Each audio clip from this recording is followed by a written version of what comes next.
raise your hand. Who of you in this room uses open source projects for their work? Should be everyone, pretty much. Raise your hand again. Who of you in this room contributed to other open source projects? It's almost all of you. That's really cool. And then finally, who of you has their own open source project and open sourced something? It's like a fourth, 25%. Nice. Cool. So we can all agree that open source software plays a crucial role into our day-to-day lives and day-to-day work. And I want to talk about the part about contributing to open source software. Because submitting code to an open source project can be a very scary feeling. I remember when I submitted my first contribution to an open source project, I was really scared. I was scared that I would do something wrong. I was scared that other developers would make fun of me, that my code isn't good enough, that my approach is stupid and other people would make fun of me and people would tweet about it. And I, I slowly worked my way up from submitting smaller contributions to smaller open source projects to open sourcing my first library called TS Messages. And finally, of course, releasing Fastlane, which is now a really popular open source project across iOS developers. And so I want to encourage more people to get started actively contributing to open source projects. So in this talk, I want to talk about first about how important open source software is nowadays. And then the second part of the presentation is also about like how it can help you grow as an engineer. So first off, let's just talk about why do developers and companies even use open source software. And there is a lot of obvious reasons, but I want to talk about some that you might not have thought about yet. So first off, projects stay alive for a much, much longer time, right? So when was the last time you used a closed source software, maybe a web service, only to discover that they shut down the web service a few months after you fully ramped up? So open source projects can be much more robust in regards of maintenance because you don't have a single entity, like a single company, that can decide to stop working on the project, right? Instead, you have a group of maintainers with different backgrounds, maybe living in different areas of the world, that all work together on this one piece of software and make sure to keep supporting it. And they all invest time and resources into the software. And the cool thing is that even if nobody has access to the source code anymore, you can still just fork the repo and continue using it and maybe extending it, right? You don't need anyone's permission. Which brings me to the next topic, that you are independent. You can fix problems yourself without depending on a third party. So what happens if you use a commercial software and you run into a blocking issue with it? You will have to reach out to the support team and you will have to hope that they take your problem seriously enough so that they provide a bug fix. And if they don't do it, there's literally nothing you can do. And it's even worse if the web service gets shut down. Because if they shut down, there's literally no chance for you to getting any support at all. So with open source projects, you have full control over the software you run, right? You can dive into the source code, you can analyze the code, you can make changes yourself, and you can contribute those changes back to upstream. And you don't need anyone's approval to do so, of course, depending on the license. So even if a project is not maintained anymore, again, you can still extend it and run your own fork. And that's something I've personally done myself for dependencies of Fastlane, where the project actually died already, but we needed to extend it to support our use cases. And then one thing I'm really passionate about recently is trust. I was doing a lot of research around privacy and safety for the users. And so I want to talk a little bit about who you can trust, and summary is no one. So think about it. What kind of closed source binaries do you include in your app? Because each closed source binary you bundle with your application adds a risk for your app and for your user. Because it adds multiple attack surfaces to your application. You just cannot tell what a binary does. A binary could call home without you knowing. It could track data you don't want to track. It could be malicious. It could slow down your application in different areas. It could even cause your app to crash. And you just cannot tell what it does under the hood, and you cannot fix it yourself. And these are not unrealistic threats. These things happen quite often. And just last year it happened with Xcode Ghost, where a Chinese mirror of Xcode had a modified version of Xcode. People didn't check the code signing signature and therefore had a malicious version of Xcode which built an app and then again included the closed source SDK that did malicious things on the user's phone. So it is your responsibility as a developer to make sure to not have any malicious code in your application. And again, if the binary is closed source, it is going to be really, really hard to know if you're being affected. And of course, many of these problems also apply to open source software, but at least if you have the time and the resources, you can look into them, right? You can look at the source code, and usually those companies also report security issues. So there are centralized databases where companies can report critical bugs and security concerns. And again, there's multiple ways you can protect yourself. One of the things is like comparing hashes and code signing signatures when you use a third-party binary. All right, this was a lot of negativity. Let's go back to why people and companies use open source software. And one really interesting thing is knowledge sharing. Open source code enables every person on the planet with internet access to read and to learn from your code. And this is extremely powerful, and it is not common in a lot of areas. So for example, when you're studying physics, you will soon realize that much of the content is hidden behind paywalls or is even kept secret by the author. So we are in a really unique position to be developers.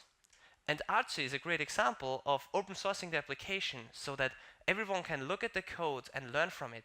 And if a developer from Artsy is asked how to solve a certain problem, they can just link to the source code on GitHub. This is really powerful. And finally, as you know, I spend most of my time working on developer tools. And so I'm thinking a lot about how essential developer tools are when you want to ship to the App Store. So, because if your deployment tools don't work, you cannot ship to your users, and that's really bad. So it is really important that you understand how you build and deploy infrastructure works, and that if something hits the fan, you are able to fix problems yourself, ideally. Because you don't want to depend on a third party if everything's burning and you really want to ship a new release to the App Store. So again, the key information here is you want to make sure to understand how your software works, how your tooling works, and ideally be able to fix stuff yourself if needed. So I think we can all agree that using open source software is useful and has its upsides. But why would you care about working on open source software? Again, there's a lot of obvious reasons, and I want to talk about some that you might not have thought about before. First off, scale of impact. It is hard to imagine how much impact you can have on developers around you by working on existing open source software or by open sourcing something you wrote yourself. So I want to tell some of my personal stories how I got started first. My first project was actually when I published my project called TS Messages. As part of the app I was working on, I built custom little notifications that came from the top of the screen to the bottom. And it's similar to what Tweetbot does. And so I built this and showed it to Matthias, who gave this talk this morning. And he asked me if I can open source it, because he would like to use it as well. And that was many years ago, I think 4 years ago. And I didn't know how this works. And Matthias was nice enough to help me out and publish my first CocoaBot. And TS Messages was a really small utility. It was 2 classes, it was less than 400 lines of code, and it was a really small thing. It was nothing complex, nothing special, you know. And within just a few months, people started using it and tweeting about it. And all in all, over the last few years, it resulted in over 1 million downloads. And currently, 4 years after the first release, it is still being used by 12,000 applications. Again, this is not something I spent time on over the last few years. And so, if you invest time in open source, it doesn't only help yourself to use the software, but also enables other developers to speed up the development workflow. And then, Fastlane, rocket emoji. So Fastlane started as a small side project of me, where I just put some code on GitHub, and because I used it myself, I wrote the tooling for myself, and I decided to open source it. And one tool led to another, and it now somehow ended up as Fastlane with like 17 tools, I need to look up these numbers, and 350 integrations. And today Fastlane has saved 9 million developer hours. That is the actual runtime of like the number of hours Fastlane has run on machines across the world. And only 9 months after open sourcing it, I joined Twitter and now Google to work on Fastlane full time, and we're now a 6-person team working on it. And again, I never expected the project to end up that big. I really just solved the problem for myself. I was an iOS developer for like 6 years now, and I was annoyed by dealing with code signing. I was annoyed generating screenshots every time I changed the design of my app and generating them for every language I want to support. And so I just wrote some scripts to fix that. So no matter how small you think the problem you're solving, no matter how small you think that project is, it's probably still useful for other iOS developers because you're usually not the only one facing that issue.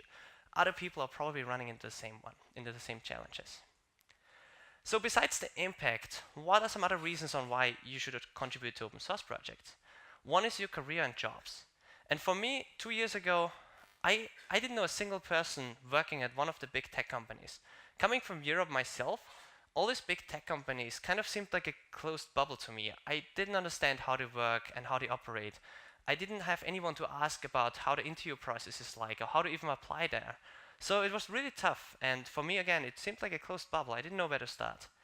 And after moving to San Francisco and working for Twitter and Google for 2 years, I have a better sense now on how things work. And one thing I learned is one of the easiest way to get in touch with someone working at one of these companies is to contribute to one of their projects. Because very often these companies would open source code, but they might not have the time and the resources to actually maintain it or like build new features. So sometimes they really appreciate if you're helping out. So that's a good way to get in touch with people also. And of course, your resume. Like listing open source contributions in your CV is surprisingly powerful. I see that over and over again. It shows engagement in the community. It shows that you might be familiar with like figuring out, oh, there is an issue, figuring out how to solve it in an external code base. This is not your code base. So this is actually really useful. And the majority of engineers use open source software, so they might list something as a skill, but not a lot of engineers actually do major contributions.